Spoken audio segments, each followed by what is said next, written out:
வணக்கம். இது உங்கள் ஊடகம், தமிழர்களுக்கான ஊடகம் ஜீவா டுடே. ஹபீபி அப்படிங்கிற ஒரு திரைப்படம். இந்த திரைப்படம் குறித்து நாம் ஏன் ஜீவா டுடேல பேசணும்னீங்கன்னா, வழமையான தமிழ் சினிமாவின் மரபை உடைத்திருக்கிறது. அதை நம்ம உண்மையிலேயே பாராட்டணும். ஒரு சினிமா அப்படின்னா அங்கு பெரும்பாலும் யாரை இவர்கள் கதாநாயகர்களாக மக்கள் முன் நிறுத்துவாங்கன்னா, ஒரு பெரும்பான்மை சமூகத்தை அல்லது பெரும்பான்மை மதத்தை அல்லது பெரும்பான்மை மக்களால் நல்லவர்கள் என்று, சக்தி வாய்ந்தவர்கள் என்று நம்பப்படுபவர்களை நிப்பாட்டுவது தான் தமிழ் சினிமாவின் வழக்கம். நம்ம எம்ஜிஆர் காலத்தில் இருந்தே முஸ்லீம்களை கதாநாயகர்களாக நம்ம சினிமாக்கள் முன்னிறுத்துவதே கிடையாது. வட இந்தியாலெலாம் பார்த்திங்கன்னா, நடிகர்கள் முஸ்லீம்களாக இருந்தால் அந்த முஸ்லீம் பேரையே மாற்றிக்குவாங்களாம். அவங்க முஸ்லீம் ஃபேமிலிங்கன்னு தெரிஞ்சால் ரசிகர்கள் கைத்தட்ட மாட்டான், ஒரு முஸ்லீமை போய் எப்படா நம்ம ஏற்றுக்கிறதுங்கனால அந்த பேரையே இந்துக்கள் பேராக மாற்றுவாங்க. இங்கே கூட ஆரியா போன்றவர்கள் கூட தன்னுடைய பேரை மறைச்சிட்டு ஆரியாங்கிற பேரில் தான் வராங்க. ஸோ தமிழ் சினிமாவோட வட இந்தியாவில் அது ரொம்ப மோசம். கேரளாவை பொறுத்தவரையும் இஸ்லாமியர் கிறிஸ்தவர்கள் எண்ணிக்கையில் அதிகம் இருப்பதால் அவங்க சினிமாவில் முஸ்லீம் கிறிஸ்டின் கதாபாத்திரங்கள் இயல்பாக வருது. நல்லவங்களாகவும் கெட்டவங்களாகவும் ரொம்ப கேஷுவலாக காமிக்கிறாங்க. தமிழ் சினிமாவில் பார்த்தீங்கன்னா, இந்த மணிரத்னம், பாலச்சந்தர் இந்த மாதிரியான நபர்கள் கையில் தான் இது 90களுக்கு பிறகு இருந்திருக்கு. 80களுக்கு பிறகு பாலச்சந்திர கான்செப்ட். அவங்க கான்செப்டை பொறுத்தவரையும் இஸ்லாமியர்களை சமூகத்தில் அந்நியப்படுத்தி தான் பார்ப்பாங்க. பாலச்சந்தருடைய என்ன படமாக இருந்தாலும் முஸ்லீம்களுக்கு எதிரான ஒரு கான்செப்ட் நுட்பமாக அந்த புள்ளியில் இருக்கும். அது பார்க்க அப்படி தெரியாது. விசுவோட படங்கள், பாலச்சந்தருடைய படங்கள்லாம் பார்த்தீங்கன்னா, இப்போ மனதில் உறுதி வேண்டும்ல, சுஹாசினியுடைய தம்பி ஒரு முஸ்லீம் பொண்ணை லவ் பண்ணி கல்யாணம் பண்ணிடுவார். ஒரு இந்து குடும்பத்தை சேர்ந்தவன் ஒரு முஸ்லீம் குடும்பத்தை சேர்ந்த ஒரு பொண்ணை கல்யாணம் பண்ணுறதுனால அல்லது அந்த முஸ்லீமாக அந்த பையன் மாறுறதுனால ஒரு இந்து குடும்பமே சிதைந்து போகுது மாதிரியான ஒரு தோற்றத்தை அந்த படத்தில் காமிச்சிருப்பாங்க. அந்த படத்தோட கதை ஒரு உமன் எம்பவர்மெண்ட், வேலைக்கு செல்லும் பெண், இந்த மாதிரி ஒரு முற்போக்கான அம்சங்கள் கொண்ட படம் தான். ஆனால் அதில் கூட தங்களுடைய இந்துத்துவ ஐடியாலஜியை திணிச்சிருப்பாங்க. பாரு, மதம் மாறுறதுனால ஒரு இந்து குடும்பம் சிதைஞ்சு போகுது, ஒரு முஸ்லீம் பொண்ணு ஒரு இந்து குடும்பத்தை சிதைத்து விட்டாள் அப்படிங்கிறது மனதில் உறுதி வேண்டும் படம் பார்க்குற ஆடியன்ஸுக்கு தன்னால பதியும். அப்புறம் இந்த கல்யாண அகதிகள்னு ஒரு திரைப்படம், அதில் காஞ்சி சங்கராச்சாரியார் வரதட்சணை வாங்கக்கூடாதுன்னு சொல்லியிருக்காராம். எப்படி காஞ்சி சங்கராச்சாரியார் பெண் உரிமை போராளி அப்படின்னு படத்தை ஆரம்பித்து ஒவ்வொரு கிறிஸ்தவர்களும் இந்து பெண்களை கிறிஸ்தவர்களாக மதம் மாற்றுவதற்கு எல்லா விதமான முயற்சியும் எடுக்கிறாங்க அப்படிங்கிறதோடு அந்த படம் முடியும். அதை மதம் மாற்றத்திற்கு எதிரானது, சங்கராச்சாரிய சங்கரமடத்துக்கு ஆதரவானது, முஸ்லிம்கள் மதமாற்றத்திற்கு எதிரான கருத்து. இதுதான் பாலச்சந்தருடைய எல்லா படங்களையும் இடஒதுக்கீடு எதிர்ப்பு எல்லாமே இருக்கும். ஆனால் பாலச்சந்தருடைய படங்களை நம்ம என்ன சொல்லுவோம்? குடும்ப படம், சமூக படம், ஒரு டிஃப்ரெண்ட்டான ஒரு KB touch, K Balachander touch, KB டச்னா தான் இப்படித்தான் அந்த பத்திரிகைகள் முத்திரை கொடுக்கும். மணிரத்னம் படத்துக்கு எப்படி கொடுப்பாங்க? இப்போ இருட்டிலே எடுத்திருக்காரு, டைலாக்கே இல்லை, வேற லெவல் ஸ்பீக்கிங். மணிரத்னம் அண்ணன், மணிரத்னம் சார், மணி சார் படம், மணி சார். வேற எந்த இயக்குனரையும் இப்படி சொல்ல மாட்டாங்க, அவருக்கு மட்டும் மணி சார் அப்படிங்குவாங்க. திராவிட இயக்கத்தை கொச்சைப்படுத்தி எடுத்த ஆயுத எழுத்து படத்துக்கெல்லாம் இவங்க பத்திரிகைகள் அந்த படத்தை கடுமையாக விமர்சிக்கவே இல்லை. அவங்க மணிரத்னம், பாலச்சந்தர் படம்லாம் உசிலம்பட்டி, ஆண்டிப்பட்டி மாதிரியான பகுதிகளில் ஓடுனதே கிடையாது. ஆனால் அந்த படத்தை ஒரு வெகுஜன சினிமாவாக அவங்க கொண்டு போயிட்டே இருப்பாங்க. ஆனால் ஹபீபி மாதிரியான ஒரு படம் வருது இல்லை, இந்த படத்தில் முஸ்லீம் குடும்பத்தை பற்றிய கதை. நான் திருப்பி திருப்பி சொல்கிறேன், இந்த படம் முஸ்லீம் இஸ்லாத்தை பற்றிய படம் அல்ல, இஸ்லாத்தை போதிக்கின்ற படம் கிடையாது, இஸ்லாமிய பிரச்சார நெடி கொண்ட படம் கிடையாது, ஒரு முஸ்லீம் குடும்பத்தை மையப்படுத்திய கதை. இப்போ ஒரு தமிழ் சினிமாவில் எவ்வளோ படங்கள் வந்திருக்கு. இப்போ வியட்நாம் வீடு, அது பிராமின் ஃபேமிலியை பற்றிய கதை. ஆனால் அது பிராமின் படம் யாரும் சொல்ல மாட்டாங்க, ஒரு அப்பா பிள்ளை பாசத்தை பற்றி நடிச்சிருக்காங்கன்னு சொல்லுவாங்க. கௌரவம் படத்தில் கூட பிராமின் மாதிரி தான் இருக்கும், அந்த படத்தை பிராமின் படம் யாரும் சொல்றதில்லை. ஆனால் அதே மாதிரி ஒரு முஸ்லீம் வாழ்க்கையில் ஏற்படுகின்ற பொருளாதார ஏற்றத்தாழ்வு, வேலைவாய்ப்பு பிரச்சனை, அவன் லைஃப்பில் ஏற்படுகின்ற காதல் தோல்வி, காதல் வருகின்ற பெற்றோர் வீட்டில் நடக்கிற சண்டைகள்னு எடுக்கிறாங்க. ஒரு இந்து குடும்பம் மாதிரி தான் ஒரு முஸ்லீம் குடும்பமும். இவனை மாதிரி தான் அவன் சாப்பிட்றான், இவனை மாதிரி தான் உலகமயமாக்கல் அவனை பாதிக்குது, இவனை மாதிரி தான் பொருளாதார நெருக்கடி அவனை பாதிக்குது. ஒரு இந்து குடும்பத்தை, இந்து இளைஞனை எந்த வகையெல்லாம் இந்த புறச்சூழல் பாதிக்குதோ அதே மாதிரி தான் ஒரு முஸ்லீம் குடும்பத்தையும் பாதிக்குது. அதைத்தான் அந்த படத்துல எடுக்கிறாங்க. அது மட்டும் இல்லாமல் உண்மைக்கு நெருக்கமா எடுத்திருக்கிறாங்க. கடையநல்லூர் அழகான ஊர், கேரளா பார்டர். அந்த ஊரில் வாழுகின்ற தறி நெசவு செய்கின்ற ஒரு குடும்பம். தறி நெசவு செய்கின்ற குடும்பங்கள் எல்லா ஜாதியிலும் இருக்காங்க. செங்குந்த முதலியார் இருக்காங்க, தேவாங்கர் செட்டியார் இருக்கிறாங்க. சௌராஷ்டிரா சமுதாயத்தினர் வந்து தறி நெசவு செய்யக்கூடியவங்க தான். ஸோ இப்போ இந்த ஹபீபி படம் சௌராஷ்டிரா சமுதாயத்தினருக்கும் நெருக்கமான படம் தான். தேவாங்கர் அருப்புக்கோட்டையில் இருக்க தேவாங்கர் செட்டியாருக்கு நெருக்கமான படம். செங்குந்த முதலியார் அவங்களுக்கு நெருக்கமான படம். தொழில் அடிப்படையில் பார்த்தீங்கன்னா இப்போ இந்த ஒரு சௌராஷ்டிரா சமுதாயத்திற்கு ஹபீபி குடும்பமும் அவங்க குடும்பமும் கிட்டத்தட்ட ஒன்று தான். அந்த கைத்தறி, அந்த கைத்தறியினால என்னென்ன, அந்த கைத்தறி போய் அடுத்த ஜென்ரேஷன் வர்றதுனால என்னென்ன பாதிப்பு, அங்கே வேலைவாய்ப்பு பிரச்சனை வர்றதுனால வெளிநாட்டுக்கு போகக்கூடிய சூழல், வெளிநாட்டுக்கு போய் பணம் கிடைக்குது, வாழ்க்கை தொலைச்சிடுறாங்க, வாழ்க்கைக்காக வாழ்க்கையை தொலைச்சிடுறாங்க. இந்த மாதிரி ரொம்ப நுட்பமான சென்டிமெண்ட், நம்ம நெஞ்சை தொடுகின்ற ஆழமான விஷயங்களை ஹபீபி படம் பேசியிருக்கு. இந்த படத்தை எனக்கு வருத்தம் என்னன்னா, விகடன், டைம்ஸ் ஆஃப் இந்தியா போன்றவங்கள விமர்சனம் படித்தேன். இது ஒரு முஸ்லீம் ஃபேமிலி, அந்த முஸ்லீம் கல்ச்சர், அப்புறம் நடிப்பில் இன்னும் கொஞ்சம் நல்லா நடிச்சிருக்கலாம், இந்த கேரக்டர் இன்னும் கொஞ்சம் நல்லா பண்ணியிருக்கலாம். கஸ்தூரி ராஜா சில கேரக்டர் செயற்கையாக நடிச்சிருக்காரு. இதை கொஞ்சம் முக்கியத்துவப்படுத்தியே பேசுறாங்களே ஒழிய, ஏண்டா இது நாள் வரையும் இஸ்லாமியர்கள் என்றாலே, தொப்பி வைத்தவர்கள், இந்த கைலி கட்டியவர்கள் என்றாலே தீவிரவாதிகளாக இருப்பாங்களோ, அரபு நாட்டிலிருந்து பணம் பெறுபவர்களாக இருப்பார்களோ, கள்ள நோட்டு அடிப்பவர்களாக இருப்பார்களோ, கொடூரமானவர்களாக இருப்பார்களோ, இஸ்லாம் மத நம்பிக்கையாளர்கள் என்றாலே அவர்கள் ஒரு கெட்டவர்களாக இருக்க வாய்ப்பு இருக்கு, பெரிய பெரிய சம்பவங்களை அசால்ட்டா செஞ்சிருவாங்கங்கிற ஒரு பிம்பத்தை இந்த மணிரத்னம் படங்கள்ல இருந்து 90களுக்கு பிறகு எத்தனை படங்கள், ரோஜால இருந்து பம்பாய், கமலஹாசனுடைய விஸ்வரூபம், இப்படி உண்மைக்கு புறம்பாக நம்மில் வாழ்கின்ற தமிழர்களை, தமிழ் சகோதரர்களை அவங்க மதத்தை காரணம் காட்டி இந்த சமூகத்திலிருந்தே தனிமைப்படுத்துகின்ற வேலையை இந்த பத்திரிகைகளும் பண்ணாங்க. தமிழ் சினிமாவினுடைய மிகப்பெரிய உலகநாயகன் பண்ணாரு, மணிரத்னம் பண்ணாரு, எல்லாருமே இந்த வேலையை பண்ணியிருக்கிறாங்க. அப்ப இந்த சூழல்ல நீங்க ஹபீபிய ஒரு நல்ல பத்திரிகையாளர், ஒரு நல்ல பத்திரிகை எப்படி இந்த விஷயத்தை எடுக்கணும்? எப்பா அவர் முஸ்லீம் வாழ்றான்ப்பா, அவன் வீட்லயும் பையன் சரியில்லைன்னா அப்பா அழுவான்ப்பா, அவன் வீட்லயும் லவ் பிரச்சனை வரும்பா, ஒரு முஸ்லீம் இளைஞனுக்கும் காதல் பிரச்சனை வரும், முஸ்லீம் பொண்ணுக்கும் காதல் உணர்வு இருக்கும், முஸ்லீம் வீட்லயும் பண பிரச்சனை இருக்கும், முஸ்லீம்லயும் பணத்தை வாங்கி ஏமாத்துறவன் இருக்கான், அந்த முஸ்லீம்கிட்ட பணத்தை கொடுத்து ஏமாறுற முஸ்லீம் இருப்பான். ஒரு செட்டியார், நாடார், கோனார்க்கு மற்றவங்களாம் எப்படி இருக்காங்களோ அது மாதிரிதான் முஸ்லீம் வாழ்க்கையும். இந்த உலகமயமாக்கல் எப்படி ஒரு நாடாரையும், ஒரு தேவேந்திரரையும், ஒரு அருந்ததியரையும், அகமுடையரையும் பாதிக்குதோ அது மாதிரிதான் முஸ்லீமையும் பாதிக்கும். இதை மிக அழகாக ஒரு 3 தலைமுறையா சொல்றாரு. 1980களில் கைத்தறி இந்த சூழல், 90களுக்கு பிறகு குளோபலைசேஷனுக்கு அப்புறம் வந்த வேலை வாய்ப்பு முறை மாறுது, கான்செப்ட் வளைகுடா நாடுகளுடைய வேலை வாய்ப்பு 2000 2020 இன்னைக்கு உலகம் கடையநல்லூர் இப்படி மாறி இருக்கு. இது ஒரு திணை சார்ந்த படம், குறிஞ்சி திணை, முல்லை திணை மாதிரி கடையநல்லூர் அந்த வாழ்வியல், அந்த கேரளா பார்டர், அங்க வாழ்றவனுக்கு திருவனந்தபுரம் விமான நிலையம்ங்கிறது எவ்வளவு நெருக்கமானதுன்னு தெரியும். திருவனந்தபுரம் விமான நிலையத்துக்கு அவன் எப்படி போறாங்கிறது ஒரு அரசியல், ஒரு நுட்பமான ஒரு காட்சி. இங்க இருந்து கேரளா போய் அவன் கல்ஃப் கண்ட்ரி போறான். இப்படி ஒவ்வொருத்தனும் என் தலைமுறை சவுதி அரேபியாவுக்கு போய் செட்டில் ஆயிரும், என் பையன் தலைமுறை போய் என் ஊர் செட்டில் ஆயிரும் நினைச்சு நினைச்சு நினைச்சு அந்த கடையநல்லூருங்கிற வாழ்க்கையை இழந்துடுறான், கடையநல்லூர் காத்தை இழந்துடுறான், கடையநல்லூர் மரம், இயற்கை வளங்கள் எல்லாத்தையும் அவன் இழந்துடுறான். கடைசியில் பணம் சம்பாதிக்கிறான், யாருடைய பிறப்பு, இறப்பு, சாவு, சடங்கு எதுக்குமே வர முடியல, கதறான்.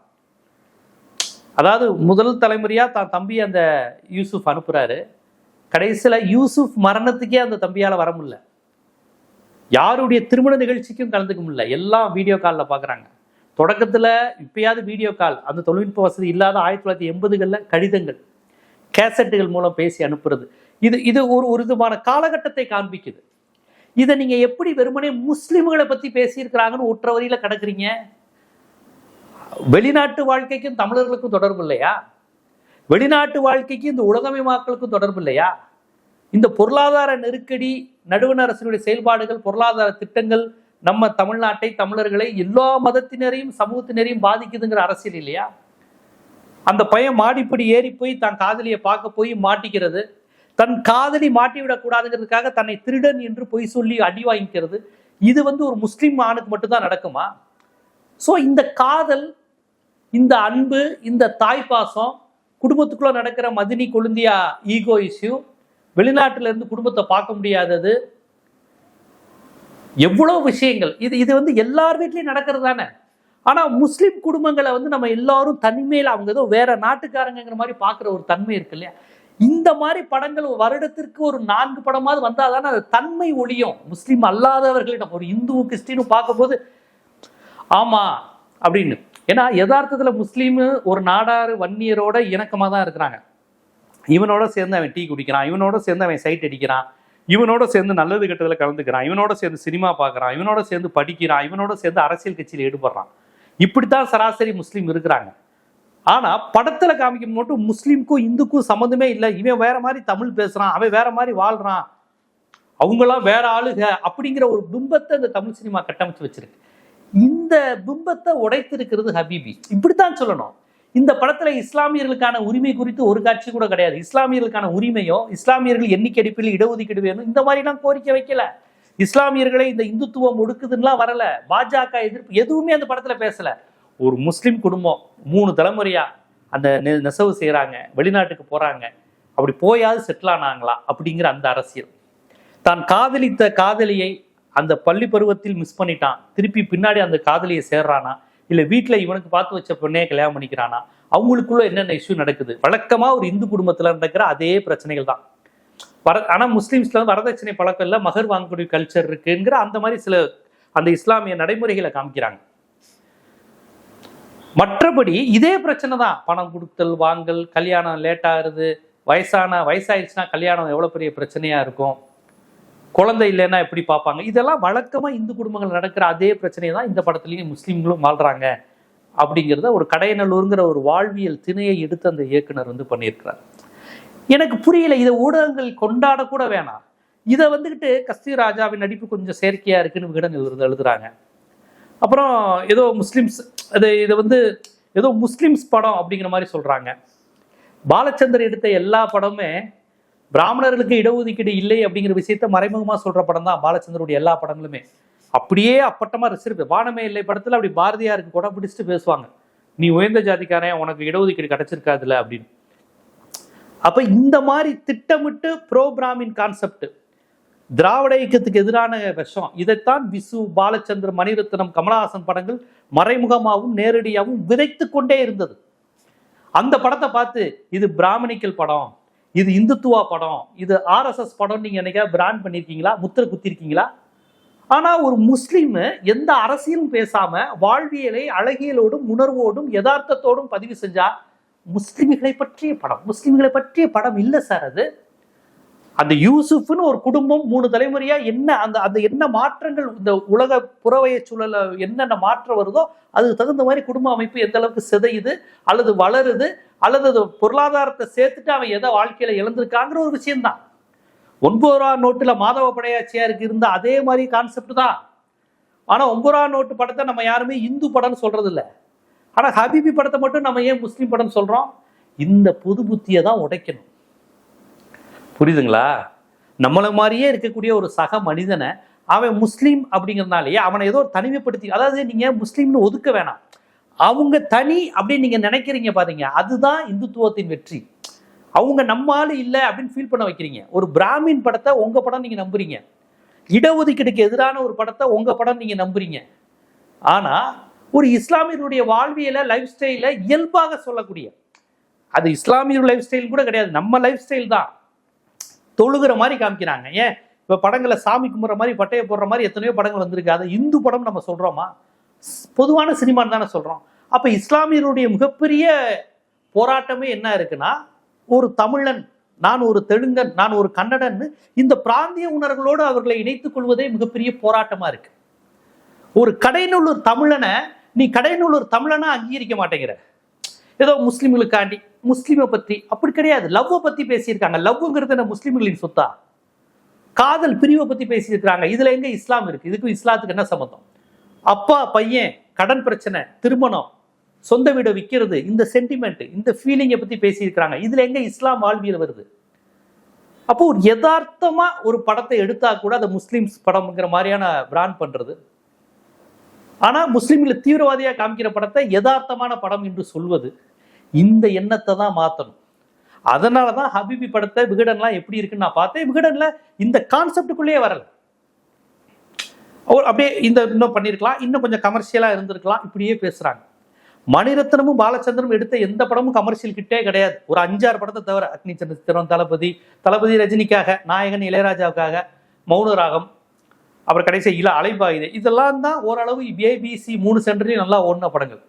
இது தவிர்த்துலாம் மற்ற படங்கள்லாம் அந்த சென்னை, அப்புறம் அந்த இவங்கெல்லாம் அந்த பத்திரிகைகளை எழுதி மணிசார் படம் பில்டப் கொடுத்து, மாதவன் சிரிச்சா அழகு, மாதவன் மாதிரி உலகத்துல ஒரு அழகு, இதெல்லாம் இவங்க உருவாக்குறது. அரவிந்த் சாமி கலரை பத்தியா, இது இந்த குரூப் ஃபுல்லா அப்படியே சொல்லி ப்ரொமோட் பண்ணிட்டே இருப்பாங்க, அவங்க ஆட்கள் அழகு. ஆனா ஒரு முஸ்லீம் படம் எடுத்தா அதை முஸ்லீம் படம் பிராண்ட் பண்ணுவாங்க. முஸ்லீம்கள் படம் எடுத்திருக்காராம், அதனால அது முஸ்லீம் படமா. மணிரத்னம் பாலச்சந்தர் எடுத்த பிராமின், ஃபார்வர்டு கம்யூனிட்டி, ஒரு பணக்காரத்தனமான படங்கள்லாம் பொதுவான படமா, இயல்பா ஒரு ஏழை கைத்தறி நெசவாளியோட கதையை எடுத்தா அவன் அந்த கதாநாயகன் முஸ்லீமா இருக்கிறனால அது முஸ்லீம் படமா. இதுதான் பொது புத்தியினுடைய ஆபத்து. இதை திட்டமிட்டு பத்திரிகைகள் செய்வாங்க. விகடன் என்னைக்காவது பாலச்சந்தருடைய கல்கி படத்தை கடுமையா விமர்சனம் பண்ணி இந்த படத்தெல்லாம் உட்காந்து பார்க்க முடியுமான்னு எழுதியிருக்கீங்களா? அது கமர்ஷியலா பார்க்கக்கூடிய படமா கல்கிலாம்? பாலச்சந்தருடைய முக்காவாசி படங்கள் கமர்ஷியலா ஹிட்டானதே கிடையாது, கிராமங்கள்ல வெற்றி பெற்றதே கிடையாது. இருந்தாலும் அதை அப்படி இப்படின்னு பில்டப் கொடுத்து அதுக்கு ஒரு இமேஜை கொடுத்துருவீங்க. ஸோ இதுல இருந்து புரிஞ்சுக்கோங்க, இப்ப நம்ம போன்ற ஊடகங்கள் உண்மையை சொல்லுவோம், நம்ம யாரையும் எதிரியா பாவிப்பது கிடையாது, உண்மையை சொல்லுவோம், பாதிக்கப்பட்டவர்கள் பக்கம் நிற்போம். இதுவரை வாய்ப்பு கிடைக்காதவர்கள் கேமரா பிடிச்சு வர்றாங்க. இதுவரையும் பேசப்படாத அரசியல், பேசப்படாத மதத்தினரை காமிக்கிறாங்க, பேசப்படாத சமூகத்தினரை காமிக்கிறாங்க. பேசட்டுமே, அதுல என்ன பிரச்சனை? ஸோ ஹபீபி படம் குறித்து ஏன் வடக்கு ஊடகங்களோ இங்கிலீஷ் மீடியா ஊடகங்களோ விகடன் போன்ற பத்திரிகைகள் ஏன் பெரிதளவில் கொண்டாடவில்லை என்றால் அது சரியான படமாக இருக்கிறது. இது போன்ற படங்களை நீங்க போய் பாருங்க. இந்த படத்தை ஏதோ நீங்க ஒரு ஆவண படம் மாதிரியும் ஏதோ ஒரு வித்தியாசமான படங்கிற மாதிரியான பில்டப்பை கொடுத்து அதை கமர்ஷியலா ஃபெயிலியர் ஆக்க ட்ரை பண்றாங்க. ஆனா படம் உண்மையில் மக்கள் ரசிச்சு பார்த்து அங்கீகரிக்கிறாங்க. சென்னையில் பெரிய பெரிய மாலில் அரங்கு நிறைந்த காட்சிகள் போய்கிட்டு இருக்கு அப்படிங்கிறது மகிழ்ச்சியான விஷயம். படத்தை தயவு செய்து ஒரு முறையாவது குடும்பத்தோட பாருங்க.